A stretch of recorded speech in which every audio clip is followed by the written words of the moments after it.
Okay, so this is a video I've been wanting to make for a while.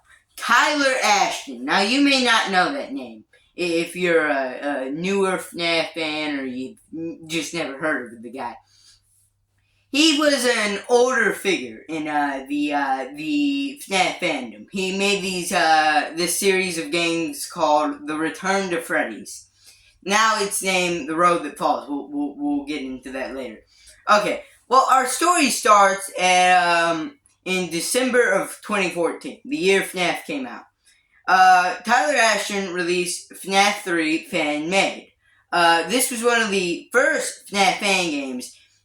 And, this game was pretty bad. It was just basically FNAF 1 and FNAF 2 assets cobbled together to make a really nightmarish game that really sucked. It only had one mechanic that put on the mask, then, there was a toxic meter. It just sucked. It just sucked. There's been a remake of this game that did its mechanics a lot better and did the ideal a lot better. But Scott Coffin eventually caught wind of this, and obviously it was named FNAF 3, so people obviously thought it was the real FNAF 3. And then Scott was like, hey, can you change the name? Then Tyler came up with The Return to Freddy's. Also, there was a whole controversy where he stole someone else's model of a fan-made animatronic called Candy the Cat, renamed it Sugar, and then the creator, Emil Mako, that you may remember from the Five Nights at Candy series, contacted him and said, hey, remove the model. That's mine, and you didn't even credit me. And then he's like, can I keep it in? And then Emil's like, no. And then Tyler's like, okay. Anyways, moving on to The Return to Freddy's 2. This one is bad, but it's a bit of an improvement. You couldn't go much lower than the first one. The models look terrible, just awful, there's no excuse. But they do have a certain charm to them. And plus, the beta version has way worse models, somehow. But yeah, it was basically just FNAF 2 with extra steps. Also, he stole the code from FNAF 2 that's technically a little illegal. But hey, at least he's making his own original models. Also, Sugar the Cat returns. And it looks just like Candy the Cat from Five Nights at Candy's. Which, this series was probably what pushed Emil Mako over the edge and caused him to make Five Nights at Candy's. Because he said repeatedly, the reason he made Five Nights at Candy's was because people were stealing candy and putting them in their own games. So he decided to make Candy his own game so people wouldn't be getting confused on what's real and what's not. Confusing what is real. Anyways, enough singing. Anyways, TRTF 3. Let's go. This one's a bit better. It also steals the code from FNAF 3 this time. But hey, the models are a bit better. Too bad they all blend into the background, but hey, we're making steps. We're making little baby steps, so good game. This one also kind of sucks. I never really liked FNAF 3, and it's basically just a clone of that. So, moving on to the fourth game. Now, actually, there's a little controversy before this game comes up. Tyler Ashton actually fakes his own death to market this game. Huh? Now, I couldn't find any, proof of this. I couldn't, find any statement where he actually pretends he's dead or, anything. But there's been multiple videos on YouTube saying he did.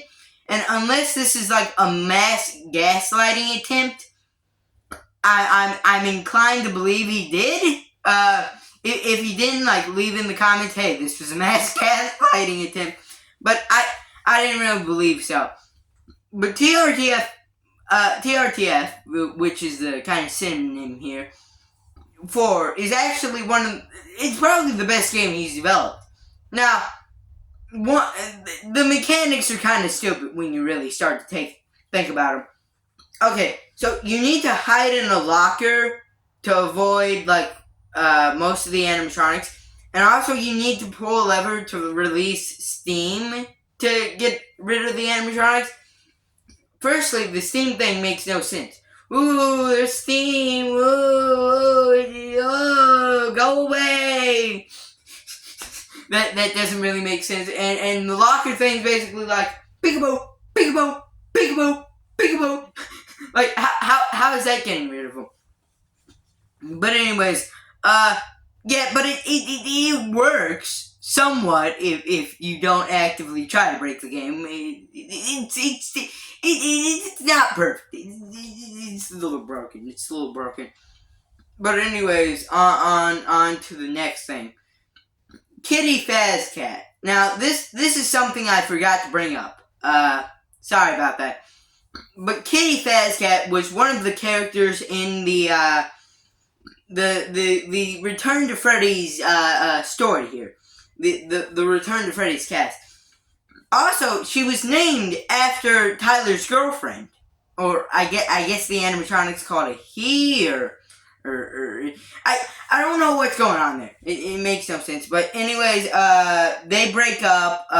In the breakup post, Tyler Ashton says he's transgender, but then later on, someone comes out and says he's gender fluid.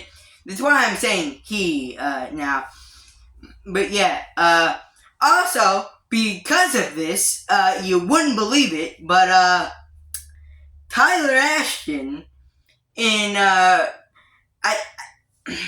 Tyler Ashton, okay, goes on to make the 5th Return to Freddy's. Now, this had several different names. It was the Return to Freddy's Reboot, it was the Return to Freddy's Chapter 1, the Return to Freddy's Remastered, the Return to Freddy's 5. They eventually landed on it. And also, there was a whole bunch of contradictions at one demo of the game. The animatronics were referred to the hybrid animatronics. Then it was turned into the tortured animatronics. It really didn't make any sense whatsoever. But, okay, so there's one full demo that for some reason has the ending to the game. I'm not really sure it's a demo, but it's also the full game. I don't really know. But the full game gets released, and it turns out there were supposed to be stripper animatronics in the game, and this was also supposed to be a way for him to get back at his girlfriend for some reason. It also one of the animatronics is her OC, her FNAF OC and stripper. It's really weird. There's a whole bunch of contradicting things. I've been watching a lot of videos on this, and they say a lot of contradicting things. I can't really really gauge how this story's going. But also, one of the endings for some reason is.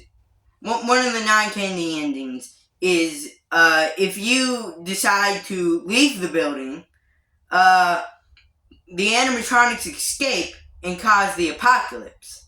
That makes literally no sense whatsoever.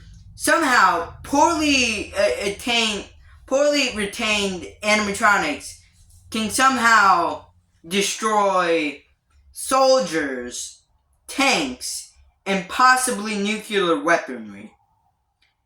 How? Literally how? That makes literally no sense. Literally zero. Huh? Okay. Anyways. After this, there's a whole bunch of nonsense. The game's canceled and handed over to another person. But the other person's actually Tyler! Yo! We just got a plot twist!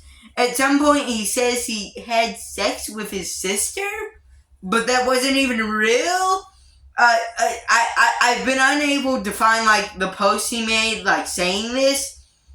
I tried looking up everything. I tried looking at the controversy section in the Wiki2Tubia article on him.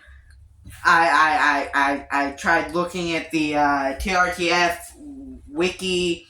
I tried looking up Tyler Ashton's sister. It wouldn't come up. It seriously wouldn't come up. I've not been able to find this. But also, he made this apology post where he references it. So that's why I know it exists. But I seriously can't find it. Just know, at some point in the story, he did do that. He did it. After that, his therapist just told him, hey, stop. Just stop. Just stop. Then, like, a few years later, he announces TRTF doesn't stand for the Return to Freddy's. It stands for The Road That Falls. Then there was this whole project with The Road That Falls, and this never went anywhere. Until recently, when, like, a trailer dropped for it, and he said it was coming out on PlayStation.